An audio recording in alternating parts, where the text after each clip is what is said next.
My name is Martha. I am 45 years old.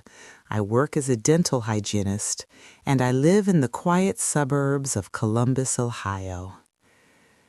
They say blood is thicker than water, but have you ever noticed the only people who actually use that phrase are the ones actively trying to drown you?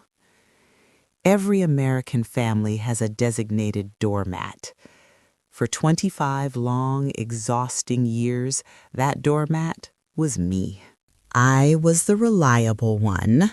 I hosted Thanksgiving because my house was lived in, which was my mother's polite way of saying it wasn't nice enough to worry about spilling wine on. My older sister, Susan, was the golden child. She drove a leased BMW she couldn't afford and spoke entirely in backhanded compliments. My mother, Eleanor, was the master architect of every single family guilt trip. For decades, I just took it. I smiled when Susan brought a backup turkey to my house because she didn't trust my cooking. I kept the peace. But the breaking point wasn't a burnt dinner. It happened at my daughter's high school graduation party. Lily had earned a full academic scholarship to a state college. We were so incredibly proud. Then my mother stood up to give a toast to the crowd. She raised her glass and said, "State school is a wonderful option for girls who need a forgiving environment. Not everyone can be Ivy League like Aunt Susan, but Lily will make a lovely nurse or something." Lily cried in her room. I didn't yell. Instead, a strange, icy calm washed over my entire body. I realized you cannot reason with people who enjoy your pain. You just dismantle them. My parents' golden anniversary was 6 months away.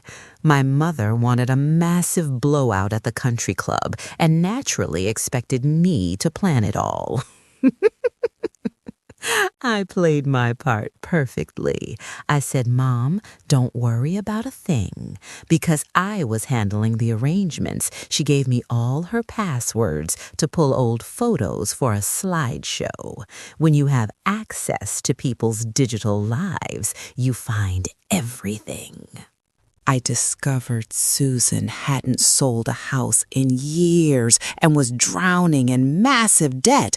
But worse, I found out my mother was quietly siphoning hundreds of thousands from my father's retirement to pay Susan's mortgage. And the cherry on top?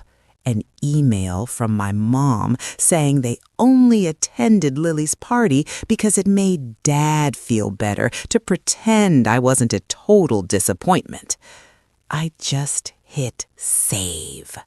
The anniversary arrived. The ballroom was packed with 200 of their closest socialite friends sipping champagne. After Susan gave a fake, tearful speech about honesty, my mother took the mic. She proudly announced I had made a slideshow of their 50 years together. "Sure thing, Mom," I said over the PA system. "Let's look at what it takes to maintain a perfect American family image." I pressed play. It didn't start with a wedding photo. It started with a massive screenshot of the bank transfers, with bright red circles around the secret withdrawals paying for Susan's lifestyle. The string quartet stopped dead. You could hear a pin drop. My mother went completely pale and shrieked into the microphone that the machine was broken. "It's not broken, Mom," I said. Next slide. Up flashed Susan's foreclosure notice. A gasp rippled through the crowd. My dad stood up, furious and confused, staring at the screen. "Look at the dates, Dad," I said smoothly. "Look where your retirement went." Then I clicked to the final slide. The email calling me a disappointment projected in 10-foot letters.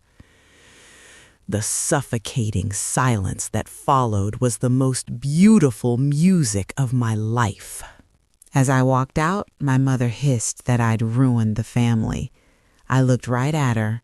"No, Mom, I just turned on the lights." It's been 2 years. My dad filed for divorce and cut Susan off. My mother resigned from her club in total disgrace. My daughter is thriving in college, and Thanksgiving at my house has never been more peaceful. Sometimes taking out the trash is the only way to breathe.